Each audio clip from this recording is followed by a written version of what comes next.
ನಮಸ್ಕಾರ. ಕರ್ನಾಟಕ ಐಡಲ್ ಕಾರ್ಯಕ್ರಮಕ್ಕೆ ಸ್ವಾಗತ. ನಾನು ದಿವ್ಯಶ್ರೀ. ಜ್ಯೋತಿಷ್ಯ ಶಾಸ್ತ್ರ ಇದು ಮಾರ್ಗದರ್ಶನ, ದಾರಿದೀಪ. ಈ ಜ್ಯೋತಿಷ್ಯ ಶಾಸ್ತ್ರ ಅನ್ನುವಂತಹ ಪಾಂಡಿತ್ಯವನ್ನು ಕರಗತ ಮಾಡಿಕೊಂಡು ಕಳೆದ 30 ವರ್ಷಗಳಿಂದ ಧಾರ್ಮಿಕ ಸೇವೆ ಹಾಗೂ ಜನಸೇವೆಯನ್ನು ಮಾಡ್ಕೊಂಡು ಬಂದಿರುವಂತಹ ಅಪೂರ್ವ ಅತಿಥಿ ಇವತ್ತು ನಮ್ಮ ಕಾರ್ಯಕ್ರಮದಲ್ಲಿದ್ದಾರೆ. ಹೌದು, ಡಾಕ್ಟರ್ ಪಂಡಿತ್ DS ಜೋಶಿ ಅವರಿದ್ದಾರೆ. ಮೊದಲಿಗೆ ಅವರಿಗೆ ಕಾರ್ಯಕ್ರಮಕ್ಕೆ ಸ್ವಾಗತವನ್ನು ಕೋರೋಣ. ಗುರುಗಳೇ, ಕಾರ್ಯಕ್ರಮಕ್ಕೆ ಸ್ವಾಗತ. ನಮಸ್ಕಾರ. ಡಾಕ್ಟರ್ DS ಜೋಶಿ ಮೂಲತಃ ಮಾನ್ವಿಯವರಾದ ಇವರು ಪ್ರಖ್ಯಾತ ಜ್ಯೋತಿಷಿಗಳ ಕುಟುಂಬದಲ್ಲಿ ಜನಿಸಿದ್ರು. 30 ವರ್ಷಗಳ ಅನುಭವದೊಂದಿಗೆ ಜ್ಯೋತಿಷ್ಯದಲ್ಲಿ ಪರಿಣತಿ ಹೊಂದಿದ್ದಾರೆ. ಕುಂಡಲಿ ಮ್ಯಾಜಿಕ್, ನ್ಯೂಮರಾಲಜಿ, ಹಸ್ತರೇಖಾ ವಿಜ್ಞಾನ, ಮುಖಪಠಣ, ವಾಸ್ತು ಸಲಹೆ, ವಿವಾಹ ಸಮಸ್ಯೆಗೆ ಪರಿಹಾರ ನೀಡ್ತಾರೆ. ದೋಷ ನಿವಾರಣೆಗೆ ಕ್ರಮಗಳನ್ನು ಮತ್ತು ಯಂತ್ರ ಪೂಜೆ, ಜ್ಯೋತಿಷ್ಯ ಕ್ಷೇತ್ರದಲ್ಲಿ ವಿಶೇಷ ಪರಿಣಿತಿಯನ್ನ ಹೊಂದಿದ್ದು ಜ್ಯೋತಿಷ್ಯ ಸಲಹೆಗಳ ಮೂಲಕ ಯಶಸ್ವಿ ಮಾರ್ಗದರ್ಶನ ನೀಡುತ್ತಾರೆ. ಇವರಿಗೆ Zee Kannada news Karnataka idol award ನೀಡಲು ನಾವು ಹೆಮ್ಮೆ ಪಡುತ್ತೇವೆ.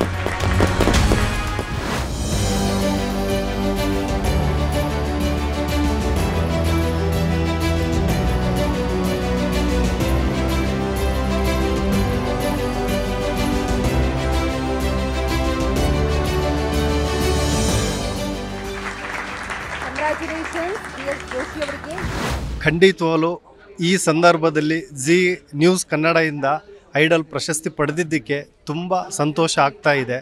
ಆಮೇಲೆ ಈ ರೀತಿ ಸಾಧಕರನ್ನು ಗುರುತಿಸ್ಬಿಟ್ಟು ಏನು ಒಂದು ಅವಾರ್ಡ್ ಕೊಡ್ತಾರೆ, ಇನ್ನೂ ಹೆಚ್ಚಾಗಿ ಸಮಾಜದಲ್ಲಿ ಸೇವೆ ಮಾಡುವಂತಹ ಒಂದು ಆಸಕ್ತಿ ಜಾಸ್ತಿ ಆಗ್ತದೆ ಸಾಧಕರಿಗೆ. ಖಂಡಿತವಾಗಲೂ ತುಂಬ ಹೃತ್ಪೂರ್ವಕ ಧನ್ಯವಾದಗಳು.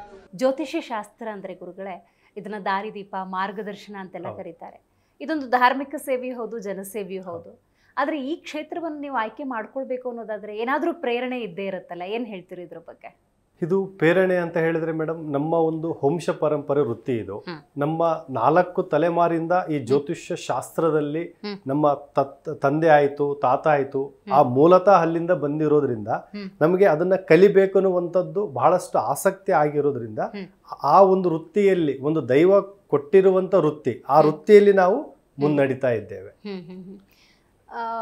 ಈಗ ಮನೆಯಲ್ಲೇ ಆ ಥರದ ವಾತಾವರಣ ಇತ್ತ? ಅಂದ್ರೆ ಜ್ಯೋತಿಷ್ಯ ಕೇಳೋದಕ್ಕೆ ಅಂತ ಬರುವುದಿರ್ಬೋದು, ಜನಸಾಮಾನ್ಯರ ಭೇಟಿ ಇರ್ಬೋದು, ಅಂದ್ರೆ ಅವ್ರು ಕಷ್ಟ ಕಾರ್ಪಣೆಗಳನ್ನು ಹೇಳ್ಕೊಳ್ತಿರ್ತಾರೆ. ಅವರಿಗೆ ಪರಿಹಾರ ಸೂಚಕವಾಗಿ ನಿಮ್ಮ ತಂದೆಯವರು ಅಥವಾ ಅಜ್ಜನವರು ಹೇಳುವಂಥದ್ದನ್ನ ನೀವು ಕಣ್ಣಾರೆ ನೋಡಿದ್ದು, ಅದು ನಿಮಗೆ ಇನ್ಸ್ಪೈರ್ ಆಗಿದ್ದೇನಾದ್ರೂ ಇದೆಯಾ? ಖಂಡಿತವಲ್ಲ, ನೀವು ಹೇಳೋ ಪ್ರಕಾರ ಸತ್ಯ ಅದು.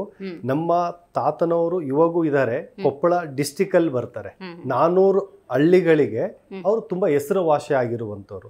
ಅವರಲ್ಲಿ ಬುಧವಾರ, ಒಂದು ಗುರುವಾರ, ಭಾನುವಾರ ದಿನ ಬಂದ್ರೆ ಬಹಳಷ್ಟು ಜನ ಕೂತಿರ್ತಾರೆ. ಅವ್ರ ಕಷ್ಟಗಳು, ಅವ್ರು ತಗೊಂಡ್ಬಂದಿರುವಂತ ದುಃಖ, ಕೆಲವು ಜನ ನೋವಲ್ಲಿ ಬಂದಿರ್ತಾರೆ, ಕೆಲವು ಜನ ಸಂತೋಷ, ಏನೋ ಒಂದು ಒಳ್ಳೆ ಪ್ರಶ್ನೆ ಕೇಳಲಿಕ್ಕೆ ಬಂದಿರ್ತಾರೆ. ಇದನ್ನೆಲ್ಲ ನೋಡಿದಾಗ ಮನುಷ್ಯನಿಗೆ ಈ ತರ ಎಲ್ಲ ಜೀವನದಲ್ಲಿ ಕಷ್ಟ ನೋವುಗಳು ಇರ್ತದೆ. ಇದಕ್ಕೆ ಆದಷ್ಟು ನಮ್ಮ ಕೈಯಲ್ಲಿ ಏನು ಆಗುವಂಥದ್ದು ಸಹಾಯ ಇದೆಯೋ ಅದು ನಾವು ಮಾಡಬೇಕು ಅಂತಾನೆ ಈ ವೃತ್ತಿನ ಚಾಯ್ಸ್ ಮಾಡಿರುವಂಥದ್ದು. ಖಂಡಿತ. ನಿಮ್ಮ ಬಾಲ್ಯ, ಬದುಕು, ವಿದ್ಯಾಭ್ಯಾಸ ಇದ್ರ ಬಗ್ಗೆ ತಿಳಿಸ್ಕೊಡ್ಬೋದಾ? ನಮ್ಮ ಬಾಲ್ಯ ಎಲ್ಲ ಮೂಲತಃ ನಾವು ಮಂತ್ರಾಲಯದಿಂದ 40 ರಿಂದ 50 ಕಿಲೋಮೀಟರ್ ಮಾನ್ವಿ ಅನ್ನುವಂಥ ಒಂದು ತಾಲೂಕಿನಲ್ಲಿ ಜನನ ಆಗಿರುವಂಥದ್ದು. ಆ ಮೂಲತಃ ಎಲ್ಲ ನಮ್ಮ ಒಂದು ಅರ್ಧ ಎಜುಕೇಶನ್ ಊರಲ್ಲೇ ಆಗುತ್ತೆ, ನಮ್ಮ ಮಾನ್ವಿ ರಾಯಚೂರು ಡಿಸ್ಟಿಕ್ ನಲ್ಲಿ ಆಗುತ್ತೆ. ಇನ್ನು ಅರ್ಧ ಭಾಗ ಬೆಂಗಳೂರಲ್ಲಿ ಒಂದು SLC ವರೆಗೂ ನಮ್ದು ಎಜುಕೇಶನ್ ಆಗಿದೆ. ಬಟ್ ಈ ಜ್ಯೋತಿಷ್ಯ ಕಲೀಲಿಕ್ಕೆ ಒಂದು ಇನ್ಸ್ಟಿಟ್ಯೂಟ್, ಕಾಲೇಜು ಈ ರೀತಿಯಾಗಿ ನಾವು ಹೋಗಿರುವಂತವ್ರಲ್ಲ. ಸಹಜವಾಗಿ ಮನೆಯಲ್ಲೇ ನಮ್ಮ ತಾತ ಆಯ್ತು, ತಂದೆ ಆಯ್ತು, ಎಲ್ಲ ಇದೇ ವೃತ್ತಿಯಲ್ಲಿ ಇರೋದ್ರಿಂದ ನಾವು ಕಲೀಲಿಕ್ಕೆ ತುಂಬಾ ಈಸಿ ಆಗಿದೆ. ನಿಮ್ಮ ತಾತನವರ ಹೆಸರು ಮತ್ತೆ ನಿಮ್ಮ ತಂದೆಯವರ ಹೆಸರು ಇದ್ರ ಬಗ್ಗೆ ತಿಳಿಸ್ಕೊಡ್ಬೋದು? ನಮ್ಮ ತಾತವರ ಹೆಸರು ಬಂದ್ಬಿಟ್ಟು ವೀರಣ್ಣ ಜೋಶಿ ಅಂತ ಹೇಳಿ. ನಮ್ಮ ತಂದೆಯವರು ಇವಾಗ ಅವರು ಇದೇ ವೃತ್ತಿಯಲ್ಲೇ ನಡೀತಾ ಇದ್ದಾರೆ, ದುಗ್ಗಪ್ಪ ಶಾಸ್ತ್ರಿ ಅಂತ ಹೇಳಿ. ಇವರೇ ನಮಗೆ ಮೇನ್ ಸ್ಫೂರ್ತಿ. ಖಂಡಿತವಾಗ್ಲು. ಯಾವ ರೀತಿಯ ವಾತಾವರಣವನ್ನು ನೀವು ಗಮನಿಸ್ತಾ ಇದ್ರಿ? ಯಾಕಂದ್ರೆ ಸುತ್ತಮುತ್ತಲ ಉತ್ತರ ಕರ್ನಾಟಕ ಭಾಗ ಅಂದಾಗ ಅಲ್ಲಿ ಸಣ್ಣ ಪುಟ್ಟ ಸಮಸ್ಯೆಗಳು ಕೂಡ ದೊಡ್ಡದಾಗಿ ಕಾಣಿಸ್ತಾ ಇರುತ್ತೆ. ಈಗ ಅಲ್ಲಿ ಆರ್ಥಿಕವಾಗಿರ್ಬೋದು ಅಥವಾ ಏನೋ ಒಂದು ಗಂಡಾಂತರ ಇದೆ ಅಂದಾಗ ಕಣ್ಣೀರು ಹಾಕೊಂಡು ಬರುವಂಥವರು ಇರ್ತಾರೆ. ಸಂತೋಷದ ಸಂದರ್ಭದಲ್ಲೂ ಕೂಡ ಏನೋ ಒಂದು ಸಲಹೆ ಕೇಳೋದಕ್ಕೂ ಕೂಡ ಬರಬಹುದು ಜ್ಯೋತಿಷಿ ಅಂತ ಸಂದರ್ಭದಲ್ಲಿ. ಯಾವ ರೀತಿ ವಾತಾವರಣವನ್ನು ನೀವು ಗಮನಿಸ್ತಾ ಇದ್ರಿ ನಿಮ್ಮ ಸುತ್ತಮುತ್ತಲ ಭಾಗದಲ್ಲಿ ಅಂತ? ನಮ್ಮ ಭಾಗದಲ್ಲಿ ಬರಗಾಲದ ಪರಿಸ್ಥಿತಿ ಜಾಸ್ತಿ, ಆನಂತರ ಕೆಲವೊಂದು ದಾಂಪತ್ಯ ಜೀವನ ಕುಟುಂಬದ್ದು, ಆಮೇಲೆ ಅಲ್ಲಿ ಏನೇ ಒಂದು ಎಷ್ಟೇ ಶ್ರಮ ಪಟ್ಟರು ಕೂಡ ಫಲ ಸಿಗದಿರುವಂಥದ್ದು, ಇಷ್ಟೆಲ್ಲ ಶ್ರಮ ಪಟ್ಟರು ಕೂಡ ಭಗವಂತ ಇವ್ರಿಗೆ ಯಾಕೆ ಈ ರೀತಿ ಸಮಸ್ಯೆಗಳು ಕೊಡ್ತಾ ಇದ್ದಾನೆ, ಇದಕ್ಕೆ ನಮ್ಮ ಕೈಯಲ್ಲಿ ಆದಷ್ಟು ಏನ್ ಸಹಾಯ ಮಾಡಬಹುದು ಅನ್ನುವಂತ ರೀತಿಯಲ್ಲಿ ಬಹಳಷ್ಟು ಜನಕ್ಕೆ ಕೆಲವೊಂದು ಮಾರ್ಗದರ್ಶನ ನಾವು ಕೊಡ್ತಾ ಇದ್ದೇವೆ ಜ್ಯೋತಿಷ್ಯ ಶಾಸ್ತ್ರದಲ್ಲಿ. ಖಂಡಿತ. ಕರ್ಮಣ್ಯವಾಧಿಕಾರಸ್ಥೆ ಮಾ ಫಲೇಶು ಕದಾಚನ ಅಂತ ಕರೀತಾರೆ. ನಾವು ಮಾಡಿದ ಕರ್ಮಗಳನ್ನು ನಾವು ಅನುಭವಿಸ್ಲೇಬೇಕು ಅಂತ ಹೇಳಿ. ನನಗೆ ಯಾಕೆ ಹಿಂಗಾಗ್ತಿದೆ, ನಾನು ಯಾರಿಗೂ ಏನು ಅನ್ಯಾಯ ಮಾಡಿಲ್ಲ, ಈ ಥರದ ಕೆಲವೊಂದು ನೋವಿನ ಮಾತುಗಳನ್ನು ನಿಮ್ಮ ಹತ್ರ ಬಂದು ಹೇಳ್ಕೊಂಡಾಗ ಯಾವ ರೀತಿಯ ಸಲಹೆಗಳನ್ನು ನೀವು ಕೊಡ್ತಾ ಇದ್ರಿ, ಇದ್ರ ಬಗ್ಗೆ ತಿಳಿಸ್ಕೊಡ್ಬೋದು? ನೋಡಿ, ಇವಾಗ ಒಬ್ಬ ವ್ಯಕ್ತಿಯ ಜೀವನದಲ್ಲಿ ಒಂದು ಸಮಸ್ಯೆ ಪ್ರಾರಂಭ ಆಗಬೇಕು ಅಂತ ಹೇಳಿದ್ರೆ ಪೂರ್ವಜನ್ಮದ್ದು ಕರ್ಮ ಇರ್ತವೆ, ಕುಲದೈವಗಳು ಕಾಡಾಟ ಇರ್ತವೆ, ಗ್ರಾಮ ದೇವರದು ಕಾಡಾಟ ಇರ್ತವೆ, ಮೇನ್ ಜಾತಕದಲ್ಲಿ ಕೆಲವೊಂದು ದಶಾಭುಕ್ತಿಯಲ್ಲಿ ಏನ್ ಕೆಲವೊಂದು ಗ್ರಹಗಳು ಆಗು ಹೋಗ್ತವೆ, ಅದ್ರ ಮುಖಾಂತರನು ಸಮಸ್ಯೆಗಳು ಇರ್ತವೆ. ಆ ಸಮಸ್ಯೆಗೆ ಸಂಬಂಧಪಟ್ಟಿರುವಂತಹ ಮೂಲ ಗ್ರಾಮ ದೇವರು ಕುಲ ದೇವರನ್ನ ಕೆಲವೊಂದು ಶಾಸ್ತ್ರದಲ್ಲಿ ಪೂಜೆ ವಿಧಾನಗಳು ಅನ್ನುವಂಥದ್ದಿದೆ. ಅದು ಆ ರೀತಿಯಾಗಿ ಅವ್ರು ಮಾಡೋದ್ರಿಂದ ಅವ್ರ ಮನೆಯಲ್ಲಿ ಸುಖ ಸಂತೋಷ ನೆಮ್ಮದಿ ಖಂಡಿತವಾಗ್ಲೂ ನೆಲೆಸುತ್ತೆ. ಖಂಡಿತ. ಜ್ಯೋತಿಷ್ಯ ಶಾಸ್ತ್ರ ಅಂದಾಗ ಅದು ಸೀಮಿತವಾಗಿಲ್ಲ, ಅಂದ್ರೆ ಅದರ ವ್ಯಾಪ್ತಿ ಬಹಳ ದೊಡ್ಡದು ಅಂತ ಹೇಳಿ. ಯಾಕಂದ್ರೆ ಜ್ಯೋತಿಷ್ಯ ಅಂದ್ರೆ ಬರೀ ಕುಂಡಲಿ ನೋಡುವಂಥದ್ದ, ಜಾತಕ ನೋಡುವಂಥದ್ದ, ಕೆಲವರು ಕೈ ಹಿಡಿದ್ಬಿಟ್ಟು ಜ್ಯೋತಿಷ್ಯ ಹೇಳಿ ಅಂತ ಹೇಳ್ತಾರೆ, ಅಂದ್ರೆ ಅದು ಹಸ್ತ ಸಾಮುದ್ರಿಕ ಆಗಿರುತ್ತೆ. ಹಾಗಾಗಿ ಆ ವ್ಯತ್ಯಾಸಗಳನ್ನು ತಿಳಿಸ್ಕೊಡ್ಬೋದಾ? ಜೊತೆಗೆ ನೀವು ಯಾವುದ್ರಲ್ಲೆಲ್ಲ ಅನುಭವವನ್ನ ಪಡ್ಕೊಳ್ತಾ ಹೋದ್ರಿ, ಪಾರಂಗತರಾದ್ರಿ, ಪಾಂಡಿತ್ಯವನ್ನ ಪಡ್ಕೊಂಡ್ರಿ, ತಿಳಿಸ್ಕೊಡಿ. ನೋಡಿ, ಜ್ಯೋತಿಷ್ಯ ಅನ್ನುವಂಥದ್ದು ಹಲವು ಭಾಗಗಳಿದಾವೆ. ಹಸ್ತ ಸಾಮಗ್ರಿ ಇದೆ, ಕುಂಡಲಿ ಇದೆ, ಆಮೇಲೆ ನಾಡಿ ಶಾಸ್ತ್ರ ಇದೆ, ಸಂಖ್ಯಾಶಾಸ್ತ್ರ ಇದೆ, ವಾಸ್ತುಶಾಸ್ತ್ರ ಇದೆ. ಬಟ್ ಇದರಲ್ಲಿ ನಾವು ಕಲ್ತಿರುವಂತದ್ದು ಈ ಹಸ್ತ ಸಾಮಗ್ರಿ, ಈ ಕುಂಡಲಿ ಬರೆದು ಕೊಡುವಂಥದ್ದು, ಮುಖ ಲಕ್ಷಣ ನೋಡುವಂಥದ್ದು, ಜೀವನದಲ್ಲಿ ಆಗು ಹೋಗುವಂಥದ್ದು, ಪ್ರೆಸೆಂಟ್ ಏನ್ ನಡೀತಾ ಇದೆ, ಮುಂದೆ ಏನ್ ಆಗು ಹೋಗುವಂಥದ್ದಿದೆ, ಸಂಕ್ಷಿಪ್ತವಾಗಿ ಇದರಲ್ಲಿ ನಾವು ನೋಡ್ಬಿಟ್ಟು ಕೆಲವು ಜನಕ್ಕೆ ಇದೇ ತರ ಸಮಸ್ಯೆ ತಾವು ತಂದಿದ್ದೀರಾ, ಇದಕ್ಕೆ ಇದೇ ಒಂದು ಮಾರ್ಗಗಳು ಇದೆ ಅನ್ನುವಂಥದ್ದು ನಾವು ತಿಳಿಸ್ತೇವೆ. ಕೆಲವೊಮ್ಮೆ ಹೇಳ್ತಾರೆ ಭಗವಂತ ವಿಧಿ ಬರಹ ಬರೆದು ಬಿಟ್ಟಿದ್ದಾನೆ, ಅದನ್ನ ಬದಲಿಸೋದಕ್ಕೆ ಸಾಧ್ಯ ಇಲ್ಲ ಅಂತ. ಈ ಜ್ಯೋತಿಷ್ಯ ಇರ್ಬೋದು, ಹಸ್ತ ಸಾಮುದ್ರಿಕ ಇರ್ಬೋದು, ಕುಂಡಲಿ ಮ್ಯಾಚಿಂಗ್ ಇರ್ಬೋದು, ಇಂಥದ್ದು ಯಾವ್ದಾದ್ರು ವಿದ್ಯೆಯ ಮೂಲಕ ಹೀಗಾಗತ್ತೆ ಹೀಗಾಗಬಹುದು ಅನ್ನುವಂಥ ಸಲಹೆಯನ್ನ ಕೊಟ್ಟಾಗ ಭಗವಂತ ಬರ್ದಿರೋದನ್ನ ಬದಲಿಸಕ್ಕಾಗೋದಿಲ್ಲ ಅಂದ್ರೆ ಜ್ಯೋತಿಷ್ಯ ಶಾಸ್ತ್ರ ಏನ್ ಮಾಡುತ್ತೆ ಅನ್ನುವಂಥ ಸಹಜ ಪ್ರಶ್ನೆ ಮೂಡುತ್ತಲ್ಲ, ಇದ್ರ ಬಗ್ಗೆ ಏನ್ ಹೇಳ್ತೀರಿ? ತುಂಬಾ ಒಳ್ಳೆ ಪ್ರಶ್ನೆ ಕೇಳಿದ್ರಿ ಮೇಡಮ್.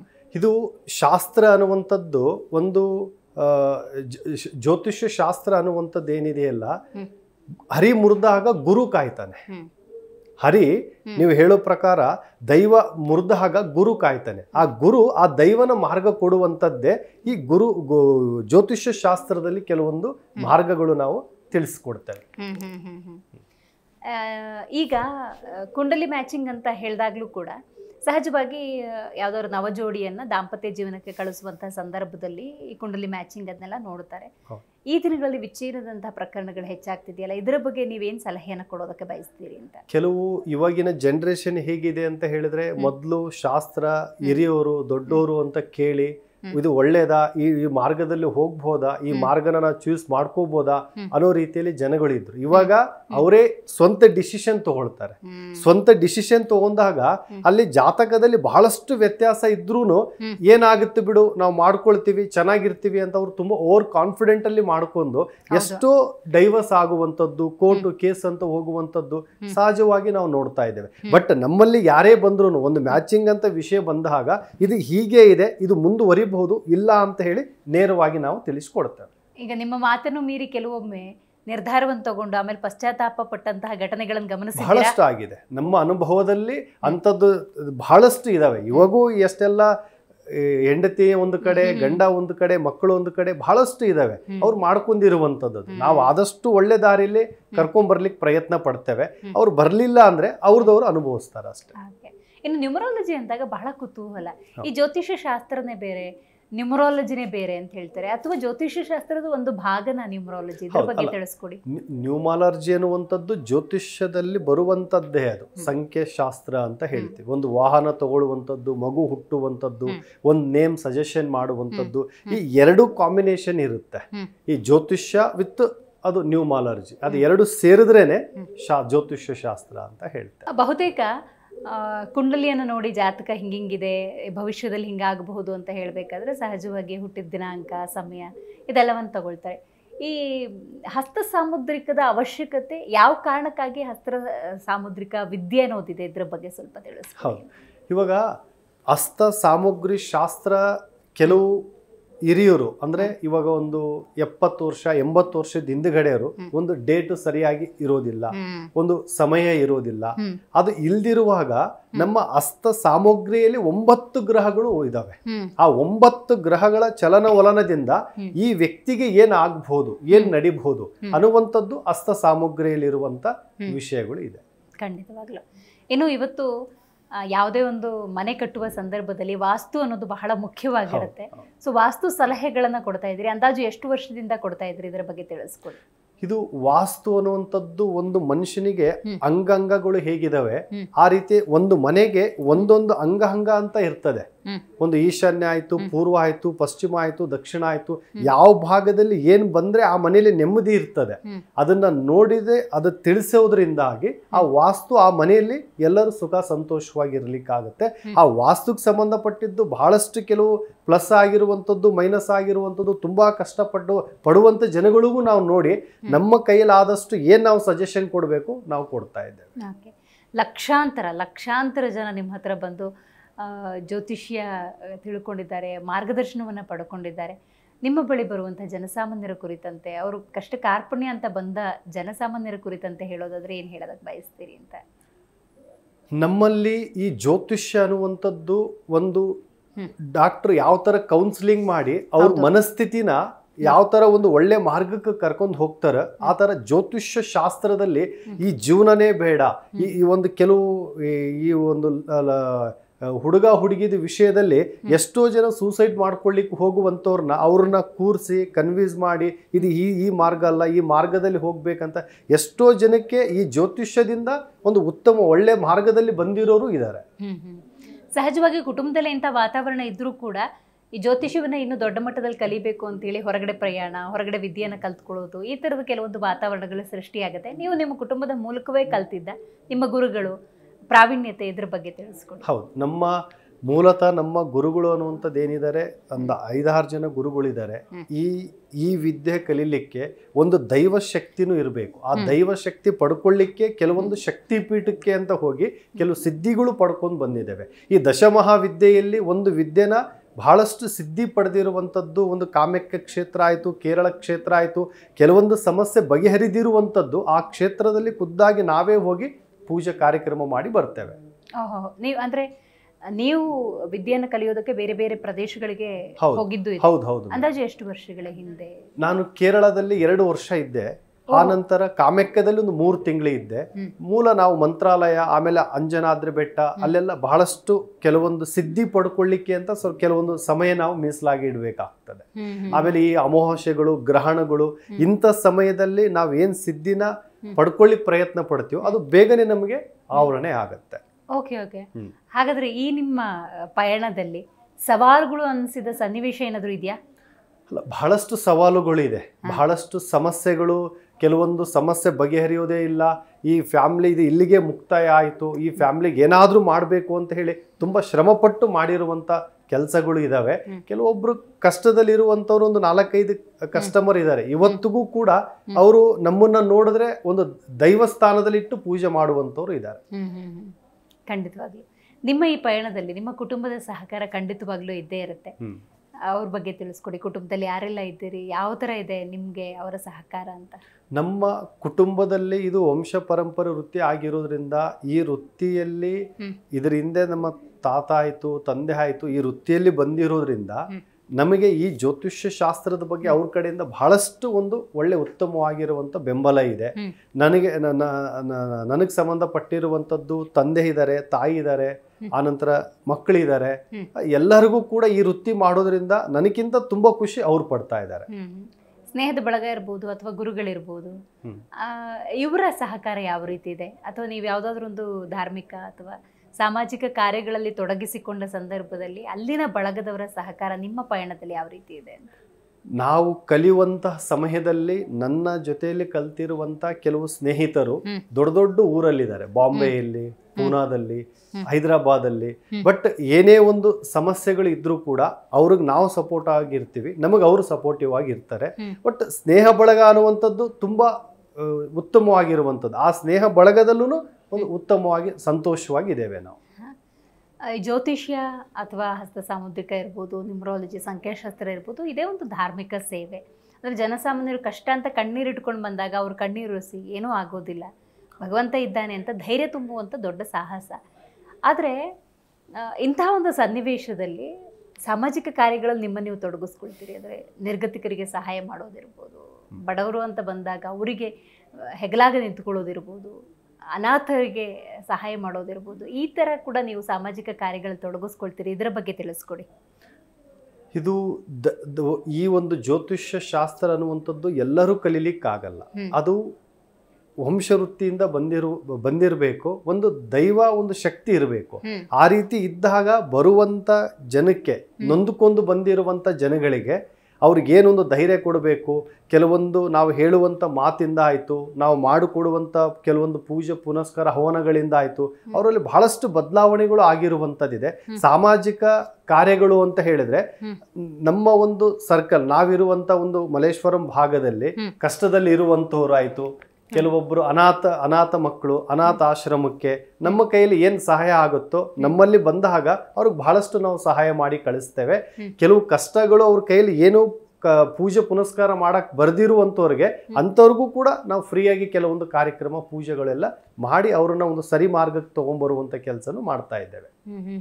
ಎಷ್ಟು ಸಲ ಉಚಿತವಾಗಿ ನೀವು ಪೂಜಾ ಪುನಸ್ಕಾರಗಳನ್ನು ಮಾಡಿಕೊಟ್ಟಾಗ ಫಲ ಸಿಕ್ಕ ನಂತರ ಗುರುಗಳೇ ನಿಮ್ಮಿಂದ ನಮ್ಮ ಬದುಕು ಬಂಗಾರ ಆಯಿತು ಅಂತ ಹೇಳಿ ಅವ್ರಿಗೆ ಒಪ್ಪಿತವಾಗಿದ್ದು, ಅವ್ರ ಶಕ್ತ್ಯಾನುಸಾರ ಬಂದು ಕಾಣಿಕೆಯನ್ನು ಕೊಟ್ಟಿದ್ದು, ನಿಮ್ಮ ಗೌರವಕ್ಕೆ ಪಾತ್ರವಾಗಿದೆ, ಈ ಥರದ್ದು ಏನಾದರೂ ಉದಾಹರಣೆಗಳಿದೆಯಾ? ಇಲ್ಲ, ಬಹಳಷ್ಟು ಜನ ಇದ್ದಾರೆ. ಬಹಳಷ್ಟು ಜನ ಇವತ್ತಿಗೂ ಕೂಡ ಆ ಭಾಗದಲ್ಲಿ ಬಂದ್ರೆ ನಮ್ಮನ್ನ ನೋಡಿ ನಮ್ಮ ಆಶೀರ್ವಾದ ತಗೊಂಡು ಹೋಗುವಂತವ್ರು ಬಹಳಷ್ಟು ಜನ ಇದ್ದಾರೆ. ಬೆಂಗಳೂರಿಗೆ ಬಂದದ್ದು ಯಾವಾಗ? ಬೆಂಗಳೂರಲ್ಲಿ ಎಲ್ಲಿ ನೆಲೆಸಿದ್ದೀರಿ? ಯಾವ ರೀತಿ ಅಲ್ಲಿ ನಿಮ್ಮ ಧಾರ್ಮಿಕ ಸೇವೆ ಅನ್ನೋದು ನಡೀತಾ ಇದೆ? ಬೆಂಗಳೂರಿಗೆ ನಮ್ಮ ತಂದೆಯವರಿಂದಾನೇ ಬಂದಿರುವಂಥದ್ದು. ಬಟ್ ಇಲ್ಲಿ ಬೆಂಗಳೂರಿಗೆ ನಾವು ಬಂದು ಈ ವೃತ್ತಿನ ಒಂದು 25 ವರ್ಷದಿಂದ ನಾನು ಮಾಡ್ತಾ ಇದ್ದೇನೆ. ಮಲ್ಲೇಶ್ವರಮಲ್ಲೇ ಇದ್ದೇನೆ. ಮಲ್ಲೇಶ್ವರಮಲ್ಲೇ ಇವಾಗ ನಮ್ಮ ತಂದೆಯವರೇ ಮಾಡಿರುವಂಥ ಸ್ಥಳ ಅದು. ಆ ಸ್ಥಳದಲ್ಲೇ ಒಂದು 30 ವರ್ಷದಿಂದ ಮಲ್ಲೇಶ್ವರಂ ಭಾಗದಲ್ಲೇ ಇದ್ದೇನೆ ನಾನು. ಮುಂದಿನ ಗುರಿ ಏನು ಗುರುಗಳೇ? ಇದೇನೋ ಅಂದ್ಕೊಂಡಿದ್ದೀನಿ, ಇದು ಆಗಬೇಕು, ನನ್ನ ಬದುಕಿನಲ್ಲಿ ಇದೊಂದು ಆಶಯ ಇದೆ, ಈ ಥರದ್ದು ಏನಾದರೂ ಯೋಚನೆಗಳಿದೆಯಾ? ಇಲ್ಲ, ಇಲ್ಲಿ ಈ ಒಂದು ಸಮಾಜ ಹೇಗಿದೆ ಅಂತ ಹೇಳಿದ್ರೆ, ಈ ಸಮಾಜದಲ್ಲಿರುವಂಥ ಕೆಲವು ಎಷ್ಟೋ ಜನಗಳಿಗೆ ಒಂದು ಸರಿಯಾಗಿರೋ ರೀತಿಯಲ್ಲಿ ಮಾರ್ಗದರ್ಶನ, ಒಂದು ಧೈರ್ಯ, ಒಂದು ಏನೇ ದುಡಿದ್ರೂ ಕೂಡ ಅವ್ರಿಗೆ ಏನೋ ಒಂದು ನೆಮ್ಮದಿ, ಸಂತೋಷ, ಏನು ದೇವಸ್ಥಾನಕ್ಕೆ ಹೋದ್ರೂ ಕೂಡ ಅವ್ರಿಗೊಂದು ನೆಮ್ಮದಿ ಸಿಗದಿರುವಂಥವ್ರಿಗೆ ಒಂದು ಧಾರ್ಮಿಕವಾಗಿ ಒಂದು ಒಳ್ಳೆ ಮಾರ್ಗದಲ್ಲಿ ಅವರನ್ನ ಸಂತೋಷ ಪಡಿಸುವಂಥದ್ದು ಈ ಜ್ಯೋತಿಷ್ಯ ಶಾಸ್ತ್ರ, ಈ ಹಿಂದುತ್ವ ಅನ್ನುವಂಥದ್ದು ಏನಿದೆಯಲ್ಲ, ಇದನ್ನು ಬೆಳೆಸುವಂಥದ್ದು ಕಡೆ ಹೆಚ್ಚಾಗಿ ಒಲವಿದೆ ನಮಗೆ.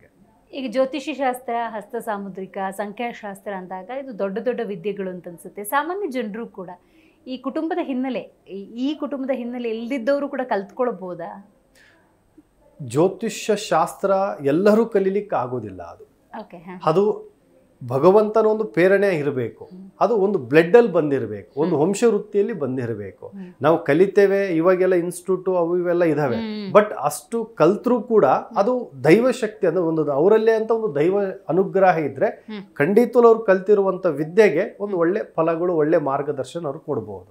ಧಾರ್ಮಿಕ ಆಚರಣೆಗಾಗಿ ನೀವು ಯಾವ ರೀತಿ ಸಮಯವನ್ನು ವಿನಿಯೋಗಿಸ್ತೀರಿ? ಯಾವ ತರದ ಪೂಜೆಗಳನ್ನ ನೀವು ನಿಮ್ಮ ನೇತೃತ್ವದಲ್ಲಿ ನಡೆಸ್ತೀರಿ? ಇದರ ಬಗ್ಗೆ ತಿಳಿಸ್ಕೊಡಿ.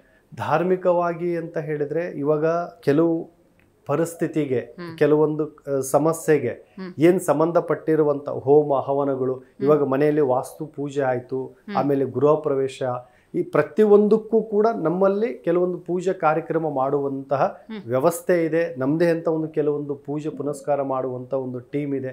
ಇದ್ರ ಮುಖಾಂತರವಾಗಿ ಕೆಲವೊಂದು ಕಾರ್ಯಕ್ರಮಗಳು ನಾವು ಮಾಡಿ ಕೊಡ್ತೇವೆ. ನಿಮ್ಮ ತಂಡದ ಸಹಕಾರದ ಬಗ್ಗೆ ಹೇಳೋದಾದ್ರೆ, ಯಾಕಂತ ಹೇಳಿದ್ರೆ ಯಾವುದೇ ಸಂದರ್ಭದಲ್ಲೂ ಕೂಡ ಅವ್ರದ್ದೇ ಆದಂತಹ ವೈಯಕ್ತಿಕ ಕಾರಣಗಳಿದ್ರೂ ಕೂಡ ಜನಸಾಮಾನ್ಯರ ಕಷ್ಟ ಕಾರ್ಪಣ್ಯಕ್ಕೆ ಹೋಮ ಹವನಾದಿಗಳಲ್ಲಿ ಭಾಗಿಯಾಗ್ತಾರೆ. ಇದ್ರ ಬಗ್ಗೆ ತಿಳಿಸ್ಕೊಡಿ, ನಿಮ್ಮ ತಂಡದ ಬಗ್ಗೆ. ಇವಾಗ ಒಂದು ಟೀಮ್ ಅಂತ ಇದ್ದಾಗ ಅಲ್ಲಿ ಒಬ್ಬರ ಹೆಸರು ಹೇಳಲಿಕ್ಕೆ ಬರೋದಿಲ್ಲ, ಅಲ್ಲಿ 10 ಜನ ಇರ್ತಾರೆ. ಬಟ್ ಆ ರೀತಿಯಾಗಿ ಒಂದು ಸಹಕಾರ ನಮ್ಮಗಳ ಜೊತೆ ಇರುವಂತವರಿಂದಾಗಿ ಒಂದು ನಮಗೂ ಒಂದು ಹೆಸರು ಬರ್ತಾ ಇದೆ. ಅವ್ರು ಮಾಡುವಂತ ಕಾರ್ಯಕ್ರಮದಿಂದ ಒಂದು 10 ಜನಕ್ಕೆ ಒಳ್ಳೇದಾಗ್ತಾ ಇದೆ. ಖಂಡಿತ ಗುರುಗಳೇ, ಬಹಳ ಕುತೂಹಲದ ಪ್ರಶ್ನೆ ಇದು. ಇವತ್ತು ಧಾರ್ಮಿಕತೆ ಅಂದಾಗ ಹಿಂದೆಲ್ಲ ಹೆಂಗಿತ್ತು ಅಂದ್ರೆ, ಒಬ್ಬ ವ್ಯಕ್ತಿ ಆತನಿಗೆ ಕಷ್ಟ ಬಂತು ಅಂದ್ರೆ ಅವನೇ ಪೂಜಾ ಕೈಂಕರ್ಯಗಳಲ್ಲಿ ಭಾಗಿಯಾಗೋದು, ಅರ್ಚಕರು ಅವರ ನೇತೃತ್ವದಲ್ಲಿ ಪೂಜಾ ಕೈಂಕರ್ಯಗಳಲ್ಲಿ ಭಾಗಿಯಾಗೋದು, ಈ ಥರದ ಪದ್ಧತಿ ಇತ್ತು. ಇವತ್ತು ಆಧುನಿಕತೆಯ ಪರಿಣಾಮ ಎಲ್ಲೋ ಇರ್ತಾರೆ, ವಿಡಿಯೋ ಕಾಲ್ಗಳಲ್ಲಿ ಪೂಜೆ ಪುನಸ್ಕಾರಗಳನ್ನು ಮಾಡುವಂಥ ಪದ್ಧತಿಯನ್ನು ಅನುಸರಿಸ್ತಿದ್ದಾರೆ. ಇದು ಎಷ್ಟು ಸರಿ ಅಂತೇಳಿ ಇಲ್ಲಿ ಇವಾಗಿನ ಜನ್ರೇಷನ್ ಹೇಗಿದೆ, ಒಂದು ಬೆಳಿಗ್ಗೆ ಎದ್ದು ದೇವ್ರಿಗೆ ಹೋಗಿ ಕೈ ಮುಗಿಯಷ್ಟು ಟೈಮ್ ಇಲ್ಲ, ಪೇಷನ್ಸ್ ಇಲ್ಲ. ಬಟ್ ಇಂಥವ್ರ ಪರಿಸ್ಥಿತಿ ಹೇಗಪ್ಪ ಅಂತ ನಾವು ಕೆಲವೊಂದ್ಸಲ ಆಲೋಚನೆ ಮಾಡಿದಾಗ, ಅವರು ನೊಂದಾಗ ಪೆಟ್ಟು ಬಿದ್ದಾಗ ಅವಾಗ ಹೌದಲ್ಲ ಇದಕ್ಕೆ ಅಂತ ಒಂದು ನಾವು ಟೈಮ್ ಕೊಡಬೇಕು, ಇದಕ್ಕೆ ಅಂತ ನಾವು ಒಂದು ಸಮಯ ಕೊಟ್ಟು ದೇವರು ದಿನರಂತ ಪೂಜೆ ಮಾಡಬೇಕು ಅನ್ನುವಂಥದ್ದು ಬಹಳಷ್ಟು ಜನ ಇವಾಗ ಬದಲಾವಣೆ ಆಗ್ತಾ ಇದ್ದಾರೆ. ಕೆಲವು ಜನಕ್ಕೆ ಏನು ಮಾಡಕ್ ಆಗದಿರುವಂಥವ್ರಿಗೆ ಕೆಲವೊಂದು ಮಂತ್ರಗಳಿದಾವೆ, ತುಂಬಾ ಸರಳ ಮಂತ್ರಗಳು. ಆ ಮಂತ್ರಗಳನ್ನ ಅವ್ರು ಪಠಿಸೋದ್ರಿಂದ ಅದೇ ಅವ್ರಿಗೆ ಪಾಸಿಟಿವ್ನೆಸ್ ಬರ್ತದೆ, ಅವ್ರಿಗೆ ಬಹಳಷ್ಟು ಕೆಲವೊಂದು ಚೇಂಜಸ್ ಕಾಣುವಂಥದ್ದಾಗುತ್ತೆ. ಬಹಳ ಮುಖ್ಯವಾಗಿ ಅಂದ್ರೆ ಈ ಆಚರಣೆಗಳನ್ನ ನಿತ್ಯ ಜೀವನದಲ್ಲಿ ಅನುಸರಿಸ್ತಾ ಹೋಗ್ಬೇಕು ಅಂತನಾ ಈ ಏನಾದ್ರೂ ಕಷ್ಟಗಳು ಈ ಮಂತ್ರ ಪಠನೆ ಅಂದಾಗ್ಲೂ ಕೂಡ? ಹೌದು, ಪ್ರತಿನಿತ್ಯ ಇವಾಗ ನಾವು ದೇಹಕ್ಕೆ ಸ್ನಾನ ಹೇಗೋ ಹಾಗೆ ಆ ಮಂತ್ರಕ್ಕೆ ನಾವು ಮಾಡುವಂತ ಡೈಲಿ ಮಂತ್ರ ನಾವು ಏನ್ ಪಠಿಸ್ತೇವೆ ಅದು ಅವ್ರಿಗೆ ಅಷ್ಟು ರಕ್ಷಣೆ ಕೊಡುತ್ತೆ. Okay okay. ಇನ್ನು ಸಮಸ್ಯೆ ಅಂದಾಗ ಸಹಜವಾಗಿ ಸಂಕಟ ಬಂದಾಗ ವೆಂಕಟರಮಣ ಅಂತ ಹೇಳಿ ಜ್ಯೋತಿಷಿಗಳ ಹತ್ರ ಮಾರ್ಗದರ್ಶನಕ್ಕೆ ಅಂತ ಬರ್ತಾರೆ. ಆದ್ರೆ ಸುಖವಾಗಿದ್ದಾಗ ಯಾರು ಕೂಡ ಇದ್ರ ಬಗ್ಗೆ ತಲೆ ಕೆಡಿಸ್ಕೊಳ್ಳೋದಿಲ್ಲ.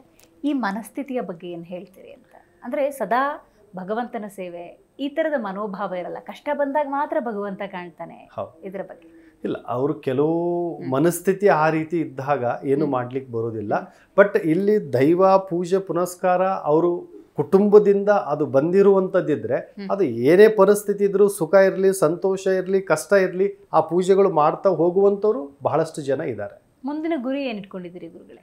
ಇಲ್ಲ, ನಮ್ಮ ಈ ವೃತ್ತಿಯಲ್ಲಿ ಈ ಜ್ಯೋತಿಷ್ಯ ಶಾಸ್ತ್ರದಲ್ಲಿ ಬಹಳಷ್ಟು ಜನಕ್ಕೆ ಧಾರ್ಮಿಕವಾಗಿ ಒಂದು ಒಳ್ಳೇದು ಮಾಡಬೇಕು, ಬಹಳಷ್ಟು ಕಷ್ಟದಲ್ಲಿ ಇರುವಂಥವ್ರಿಗೆ ಒಂದು ಒಳ್ಳೆ ಮಾರ್ಗದಲ್ಲಿ ತಗೊಂಡು ಹೋಗಬೇಕು. ಕಷ್ಟ ಅನ್ನುವಂಥದ್ದು ಮನುಷ್ಯನಿಗೆ ಏನು ಬರ್ತದೆ ಅದು ಆದಷ್ಟು ಅದನ್ನು ಬಗೆಹರಿಸುವಂತಹ ಕಾರ್ಯ ನಮ್ಮ ಕೈಯಲ್ಲಿ ಏನು ಸಹಾಯ ಮಾಡೋಕ್ಕಾಗತ್ತೆ ಸಾಮಾನ್ಯವಾಗಿ ನಾವು ಮಾಡುವಂತ ಪ್ರಯತ್ನದಲ್ಲಿ ನಾವು ತೊಡಗಿದ್ದೇವೆ. ಹಿಂದೂ ಧಾರ್ಮಿಕ ಆಚರಣೆಗಳಿಗೂ ಕೂಡ ಕೆಲವೊಮ್ಮೆ ವಾತಾವರಣ ಅಷ್ಟು ಉತ್ತಮವಾಗಿಲ್ಲ, ಒಂದು ಸಂಘರ್ಷಗಳಾಗುತ್ತೆ. ಇದ್ರ ಬಗ್ಗೆ ನಿಮ್ಮ ಅಭಿಪ್ರಾಯ ಏನು? ಆದರೆ ಎಚ್ಚೆತ್ತುಕೊಳ್ಳುವಂತಹ ಅನಿವಾರ್ಯತೆ ಇದೆ ಅನ್ಸುತ್ತಾ ಸಮಾಜದಲ್ಲಿ? ಅದೇ, ಇವಾಗ ಈ ಒಂದು ಜನ್ರೇಷನ್ನು ಇವಾಗೇನು ಒಂದು ಬೇರೆ ಬೇರೆ ಧರ್ಮದಲ್ಲಿ ಕೆಲವೊಂದು ತೊಂದರೆಗಳು ಆಗ್ತಾ ಇದ್ದಾವೆ. ಇಲ್ಲಿ ಮೂಲ ಕುಲದೈವಗಳ ಆಚರಣೆಗಳು ಸರಿಯಾಗಿ ಆಗದಿರೋ ಟೈಮಲ್ಲಿ ಈ ಥರದ್ದು ಬೇರೆ ಧರ್ಮದಲ್ಲಿ ಕೆಲವೊಂದು ತೊಂದರೆ ತಾಪತ್ರೆಗಳು, ಬೇರೆ ಧರ್ಮಕ್ಕೆ ಹೋಗುವಂಥದ್ದು, ಕನ್ವರ್ಟ್ ಆಗುವಂಥದ್ದು ಕುಲ ದೈವಗಳ ಕಾಡಾಟ ಇರುತ್ತೆ. ಹಾಗಾಗಿ ಇಷ್ಟೆಲ್ಲ ಸಂಘರ್ಷಗಳು ನಡೀತಾ ಇದೆ. ಖಂಡಿತವಾಗ್ಲೂ. ಸಮಾಜಕ್ಕೆ ನೀವು ಕೊಡುವಂತಹ ಸಂದೇಶ ಈ ಮೂಲಕ? ಸಮಾಜಕ್ಕೆ ಕೊಡುವಂಥದ್ದು ಸಂದೇಶ ಏನು ಅಂತ ಹೇಳಿದ್ರೆ, ನಿಮ್ಮ ಕುಲದೈವ, ನಿಮ್ಮ ಗುರು ಹಿರಿಯರು, ನಿಮ್ಮ ತಂದೆ ತಾಯಿಗಳು, ಇವರನ್ನ ಎಷ್ಟು ನೀವು ಪ್ರೀತಿಯಿಂದ ಪೂಜೆ ಪುನಸ್ಕಾರ ಪೂಜೆ ಭಾವನೆಯಿಂದ ತಾವು ನೋಡ್ತಿರೋ ಆ ಮನೆಯಲ್ಲಿ ಅಷ್ಟು ಸುಖ ಸಂತೋಷ ನೆಮ್ಮದಿ ಸದಾಕಾಲ ನೆನೆಸಿರುತ್ತದೆ. ಖಂಡಿತ. ಇವತ್ತಿನ ಕಾರ್ಯಕ್ರಮದಲ್ಲಿ ನೀವು ಭಾಗಿಯಾಗಿ ನಿಮ್ಮ 30 ವರ್ಷದ ಅನುಭವ ಇರ್ಬೋದು ಮತ್ತು ಹಿಂದೂ ಆಗಿ ಜನ್ಮವನ್ನು ಪಡ್ಕೊಂಡಾಗ ಧಾರ್ಮಿಕ ಸೇವೆ ಅನ್ನೋದು ಯಾಕೆ ಬೇಕು ಅನ್ನೋದನ್ನು ತಿಳಿಸ್ಕೊಟ್ರಿ. ಧನ್ಯವಾದಗಳು ನಿಮಗೆ. ನಮಸ್ಕಾರ. ನೋಡಿದ್ರಲ್ಲ ವೀಕ್ಷಕರೇ, ಇವತ್ತಿನ ನಮ್ಮ ಕಾರ್ಯಕ್ರಮದಲ್ಲಿ ಡಾಕ್ಟರ್ ಪಂಡಿತ DS ಜೋಶಿ ಅವರು ಭಾಗಿಯಾಗಿದ್ದರು. 30 ವರ್ಷಗಳ ಅನುಭವ ಇವರದು. ಆ 30 ವರ್ಷಗಳಿಂದ ಧಾರ್ಮಿಕ ಸೇವೆಯಲ್ಲಿ ತಮ್ಮನ್ನು ತಾವು ತೊಡಗಿಸಿಕೊಂಡಿದ್ದಾರೆ. ನೋಡಿ, ಒಂದು ಉತ್ತಮವಾದಂಥ ಸಂದೇಶವನ್ನು ಕರ್ನಾಟಕ ಐಡಲ್ ಕಾರ್ಯಕ್ರಮದ ಮೂಲಕ ಕೊಟ್ಟಿದ್ದಾರೆ. ಗುರು ಹಿರಿಯರನ್ನು ಗೌರವಿಸುವುದು, ಪೋಷಕರನ್ನು ಗೌರವಿಸುವುದು, ಈ ಮೂಲಕ ನೀವು ನಿಮ್ಮ ಬದುಕಿನ ಉದ್ಧಾರವನ್ನು ಖಂಡಿತವಾಗಲೂ ಕಂಡುಕೊಳ್ಳಬಹುದು ಅನ್ನುವಂತಹ ಸತ್ಯವನ್ನು ತಿಳಿಸ್ಕೊಟ್ಟಿದ್ದಾರೆ. ನೋಡ್ತಾ ಇರಿ ಜೀ ಕನ್ನಡ ನ್ಯೂಸ್, ಸತ್ಯವೇ ಸುದ್ದಿಯ ಜೀವಾಳ.